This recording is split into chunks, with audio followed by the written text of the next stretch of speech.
আসসালামু আলাইকুম বন্ধুরা, সবাই কেমন আছেন? আশা করি সবাই ভালো আছেন। আসলে কালকে একটা ছবি আপলোড করেছিল আমার কোনো এক পরিচিত ভাই, যে আমাদের এলাকায় শফিক চাপরাশি নামে একজন ব্যক্তি উনি মারা গেছেন। তো আসলে ছবিটি দেখে অনেক খারাপ লাগলো।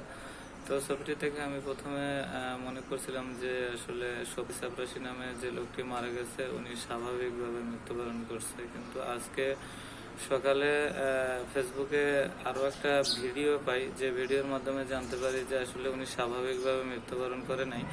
শফিক চাপরাশি নামে যে যিনি মৃত্যুবরণ করছে ওনাকে নাকি লাঠি দিয়ে আঘাত করার কারণে উনি আসলে মারা গেছেন।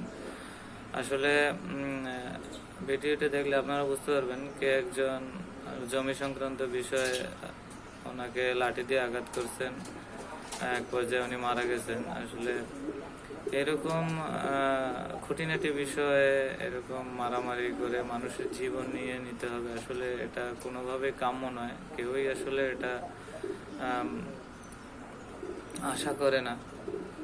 তো বিষয়টি আসলে আপনারা দেখবেন। এবং এখানে দেখা যায় আমাদের 13 নং নিশানবাড়ি ইউনিয়নের চেয়ারম্যান সাইফুল ভাই এবং সাবেক মেম্বার মিলন তালুকদার উপস্থিত আছেন। এছাড়াও মোরালগঞ্জ থানাধীন কর্মকর্তা যারা আছেন ওনারাও আসছেন ওখানে। তো ধন্যবাদ সবাইকে। ভিডিওটি সবাই আশা করি দেখবেন এবং ভিডিওটি সবাই যাতে দেখতে পায় সবাইকে শেয়ার করে দেবেন। ধন্যবাদ সবাই।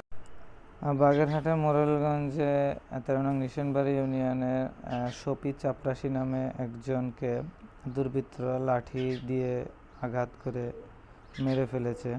তো এখানে মোরেলগঞ্জ থানাধীন কর্মকর্তারা এসেছেন, ওনারা ইনভেস্টিগেশন করছেন এবং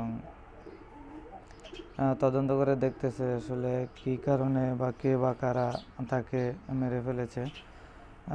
এছাড়া উপস্থিত আছেন 13 নং নিশানবাড়ি ইউনিয়নের চেয়ারম্যান সাইফুল ভাই এবং 8 নং ওয়ার্ডের সাবেক মেম্বার মিলন তালুকদার। তো ওনারা সবাই আসলে বিষয়টি দেখছেন এবং পুলিশ কর্মকর্তা যারা আছেন ওনারা বলতেছেন যে এখানে শফিক চাপরাশি নামে যাকে মেরে ফেলা হয়েছে উনি আসলে স্বাভাবিকভাবে মৃত্যুবরণ করে নাই, ওনাকে মেরে ফেলা হয়েছে। তো কী কারণে কে বা কারা মেরেছেন তাকে, এই জন্য তারা ইনভেস্টিগেশন করছেন। এছাড়াও একজনকে গ্রেপ্তার করেছেন ওনারা। তো তদন্ত করে আসলে ওনারা যথাযথ পদক্ষেপ নেবেন এটাই জানিয়েছেন পুলিশ কর্মকর্তা যারা আছেন ওনারা। তো সাইফুল ভাই আসলে সবাইকে সান্ত্বনা দিচ্ছেন, উনি হয়তো ওনার ছেলে। তো ধন্যবাদ সবাইকে।